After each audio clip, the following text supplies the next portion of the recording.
Holy shit, your height.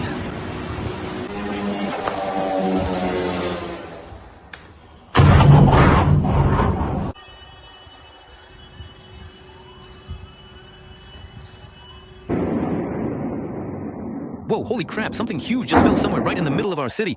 In... Which city? It is located right in the very heart of downtown Moscow.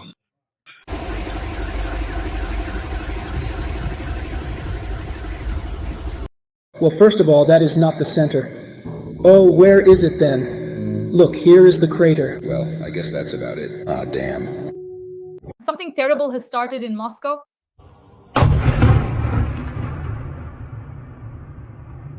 Apartments are burning. A massive explosion, a blinding flash, and then people started flying out of the windows. A large-scale evacuation is underway.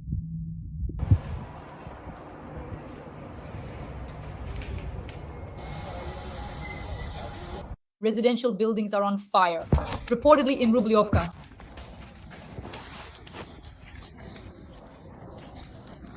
Parking lots.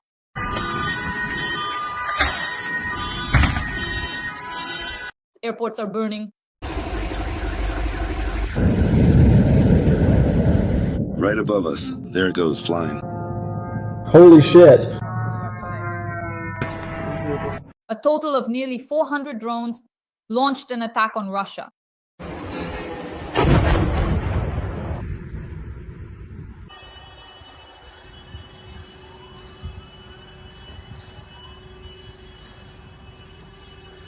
Russia's Ministry of Defense declared it the most massive attack on Russia. Glory to the armed forces of Ukraine, friends.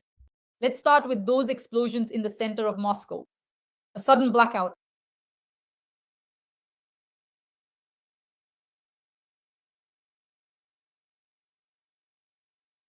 But first of all, that's not the center. Ukraine carried out an unprecedented drone attack on Russia. The Ministry of Defense of the Russian Federation reported allegedly intercepting 377 Ukrainian drones in various regions of the country.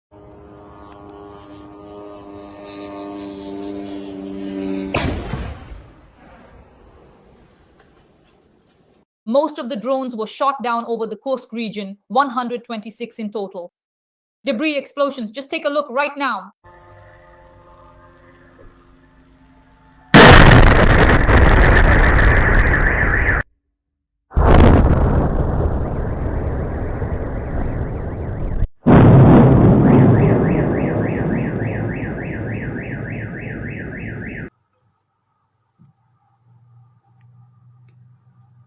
"91 drones were shot down in the Moscow region. Shot down so hard that everything was on fire. Homes, apartments, high-rises, parking lots. Preliminarily, 1 person was killed and 9 were injured, according to the head of the region, Andrei Vorobyov, the mayor of Moscow. Sergei Sobyanin called this attack the most massive one of the entire war. Debris and drone explosions made Solovyov tremble. They fell on residential buildings in Ramenskoye and Lyubertsy. At least 7 apartments were damaged and 12 people were evacuated from them.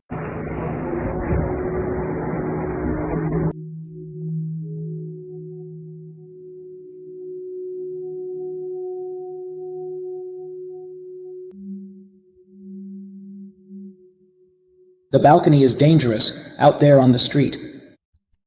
So that people don't go there then. Now, looking at this specific footage, you might naturally assume that this sweeping aerial perspective was captured using a high-end professional drone, wouldn't you? However, I must clarify that is absolutely not the case here. No, not at all. It was actually filmed using a completely different method. Go ahead and hit it right in the door. This is Greek. Look, there's noise here and there's paste here. This genre, this is Galia. Papua, Sabatelevi. Namazanagargi.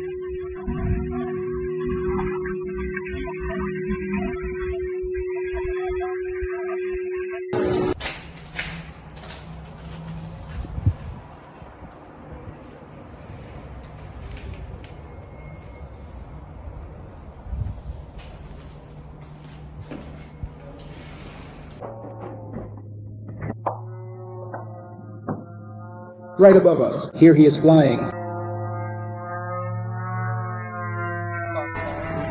Restrictions were imposed on the arrival and departure of planes at Moscow airports. The investigative committee, in connection with the attack, has opened a criminal case on terrorism. What can be said about Russia, which constantly attacks Ukrainian cities and is destroying Ukraine, and in general attacked it? And here the investigative committee is opening a criminal case. War, my friends, is a boomerang. Friends, please like this video. We will watch all the videos, the attacks. It's unprecedented. Massive 400 drones over Russian territory. We'll see how Moscow burned the region, the Moscow region, other regions, the Kursk region, how key military and critical infrastructure targets were destroyed are Ukrainian drones. Today is unprecedented. A powerful day, friends. And of course, we'll discuss the negotiations between the American and Ukrainian sides. Today, we demonstrated our power. Friends, Ukraine will attack Russia with hundreds of drones every night because Russia started a full-scale invasion of Ukraine, and this is the boomerang and the response. Give this a like. Video, subscribe to my YouTube channel. Thank you for your support. Write where you're watching from and a few words in support of Ukraine. We're starting. Whoa. Shh, something fell in our city. An explosion, a flash, windows started blowing out. Moscow was massively attacked by drones. At night, residents of a building on Domodedovskaya Street in Moscow say the drones arrived around 5 in the morning.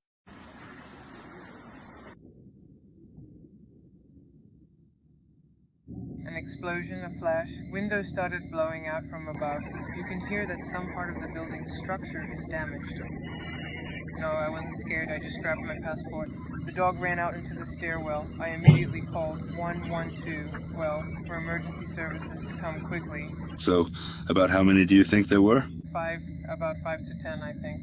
Every morning I tried to post something, but didn't, just sat at the table. And what's this? This is with the help of this side. According to the Russian Ministry of Defense, 91 drones were destroyed overnight over the Moscow region in Moscow. These shots of the damage are, of course, debris and explosions. Solovyov, of course, is traditionally hysterical. We're bored, it's stagnant, we want some action. But as soon as something starts happening, everyone freaks out. And seconds and bullets, unfortunately, even bullets are whistling now. So we're scared. Terrible, terrible. Well, terrible. But not terrible, terrible, terrible. So around 1 in the morning, residents of Kursk and Kurchatov reported at least 5 explosions. That was at 1 in the morning. Soon after, explosions also thundered in the sky over Ryazan. Locals reported hearing at least 20 explosions. The blast made walls and windows shake in their homes, and car alarms went off. A drone attack alert was also issued in the Samara region and in Tatarstan. Drones as well, they were shot down over the Vladimir, Tula, and Kaluga regions. In particular, over the Kaluga region, air defense forces reportedly shot down more than 15 drones overnight. According to the Ministry of Defense, between 337 and 370 Ukrainian drones were shot down overnight over several regions of Russia. If they only shot down 400, how many were actually flying? That's the key question. The attack was the most massive one yet, according to Russia's Ministry of Defense. And Moscow Mayor Sobyanin stated that 73 drones were shot down as they approached the capital. But what exactly was attacking the capital? What was attacking the Moscow region? Take a look at this footage.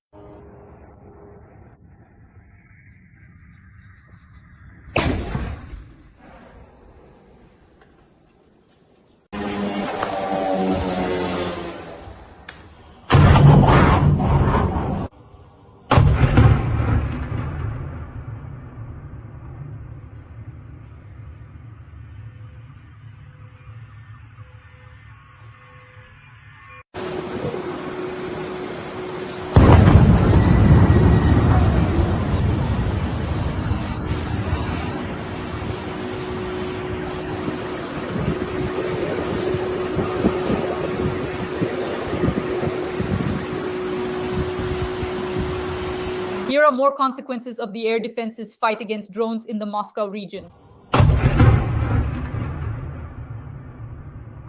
And here is the parking lot near Domodedovo Airport after the drone attack.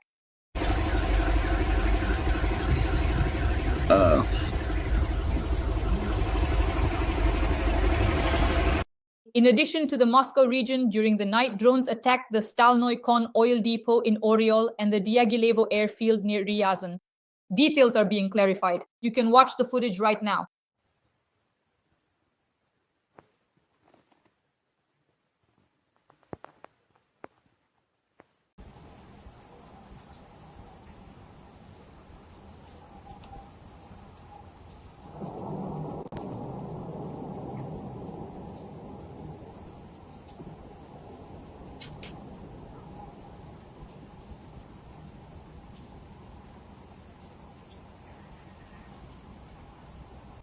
In Guzduri, after the attack by Ukrainian drones, people remembered Oreshnik. The head of the Defense Committee, General Andrei Kartapolov, is calling for bombing. The decision rests with the Supreme Commander-in-Chief, but I think it wouldn't hurt to launch it. Oreshnik. Better yet, not just one. So, Russia attacked Ukraine in 2014. It attacks, kills, destroys, invades, occupies. And now Ukraine is responding. They attacked us in their traditional manner. Hazelnut, hazelnut. What can one say? Friends, in the comments, write your opinion about these shots and write a few warm words in support of Ukraine and its armament. This is very important for us. You know, despite the fact that Ukrainian drones regularly attack oil and military facilities in various regions of Russia, including Moscow and the Moscow region, it turned out they were not sufficiently prepared for the fact that this game can be played by two sides. Or more precisely, they weren't prepared at all. Putin's regime can't even properly ensure the security of the capital. Meanwhile, the head of the State Duma Defense Committee, General Kartapolov, has already called for a retaliatory strike on Orekovo. Let us remind you that before February 24th, 2022, no drones or missiles threatened Russian cities.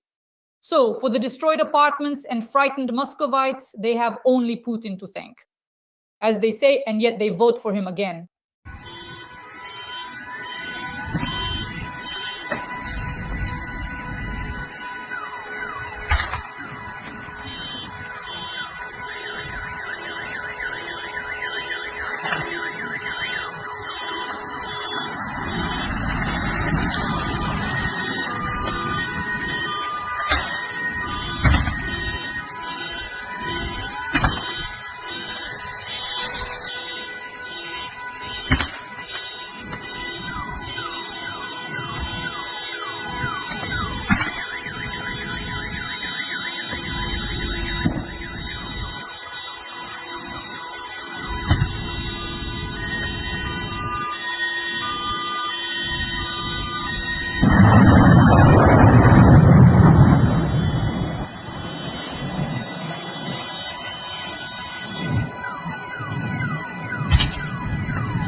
The massive attack on the Moscow region is a signal to Putin. This was stated by Andriy Kovalenko, head of the Center for Countering Disinformation under the National Security and Defense Council. According to him, this attack was the largest since the start of the full-scale invasion. This is an additional signal to Putin that a ceasefire from the air is also in his interest. Kovalenko said, adding that not only oil refineries can be targets. But the most interesting thing I want to tell you in secret, since your show is banned in the Baltics. Yes. So they won't hear it. Are they afraid of the truth? More and more, the political establishment in both Estonia and Latvia, as well as columnists, analysts, and others, are saying, well, if Ukraine collapses now, we will be occupied. The secret is that you have to earn Russian occupation. Naturally, we won't occupy them. You have to. Earn? We will liberate them. You have to earn that too, you understand? We will not occupy, we will liberate. About this movement, Vladimir Putin probably talked about it. We're bored. Stagnation. We want some action. But as soon as something starts happening, everyone freaks out. Both seconds and bullets. Unfortunately, bullets are whistling now. So we're scared. It's terrifying, just terrifying. Well, it's just awful. But not in Geneva, a plan for a ceasefire in Ukraine was presented. The Geneva Center for Security Policy presented a 31-page plan outlining mechanisms for a ceasefire in Ukraine. Representatives from Ukraine, Russia, the US, and the EU took part in its preparation. Specifically, it calls for, first, the creation of a buffer zone at least 10 kilometers wide and the deployment of 5,000 civilians and police officers to patrol it, as well as about 10,000 foreign military personnel to ensure security. The Organization of International Observers work with a joint commission made up of Russian and Ukrainian military personnel. They would help the parties negotiate the release of prisoners, clear mines, and establish civilian corridors. The use of a ceasefire as a first step toward a broader package of agreements, including a political settlement, as well as an arms control agreement and measures to build trust and security between NATO and Russia. Strategic stability between the US and Russia, as well as discussions about the future of European security.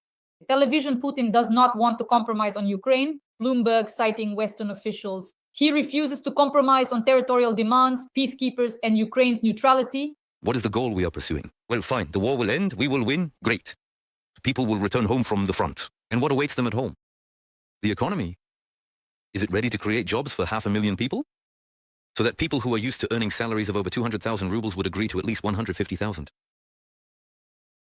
Of course, and you could show where such salaries exist, but just tell us. Please, Moscow has shown excellent figures, and it still does, even in my favorite city.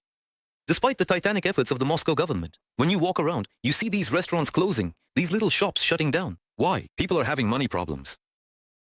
There are empty blocks of new buildings all over the country, because who can afford to buy? Well, really, who can actually afford it? And what goal are they pursuing? Yes. The main thing is not to use smart words like stagflation, or if everything is messed up and we still can't deal with these stupid figures, but let's just call it technical. It's not a recession, it's a technical recession. And why technical? Negative growth dynamics? All this verbal masturbation, what is it supposed to lead to? We'll raise an eyebrow and Ukraine will understand everything. We'll take Kyiv. There will be neither Biden nor Trump. I know perfectly well, both the Americans and us. America suffers 95% total damage. In other words, essentially, America doesn't exist. Americans are afraid of getting punched in the teeth. And they could get hit not just with anything, but with tactical and strategic nuclear weapons. And just one Poseidon could make your life very interesting. In order to compel America, the demonic forces of NATO, and all of those nations that surround them, to get down on their knees and offer a formal apology. Friends, please like this video, subscribe to my channel Dash Shaslevo, and write a few kind words in support of Ukraine in the comments, as well as where you're watching us from. Thank you so much for supporting us. We work for an audience all over the world so that they know the truth about Russian aggression, about Russia's war against Ukraine. So stay with us, be on the side of light. I thank you for every like, every comment, and every subscription, because in the information war, this helps our videos reach as many people as possible around the world. And as many people as possible around the world will support Ukraine. Friends, stay with us. Glory to Ukraine, glory to the heroes. We will definitely win.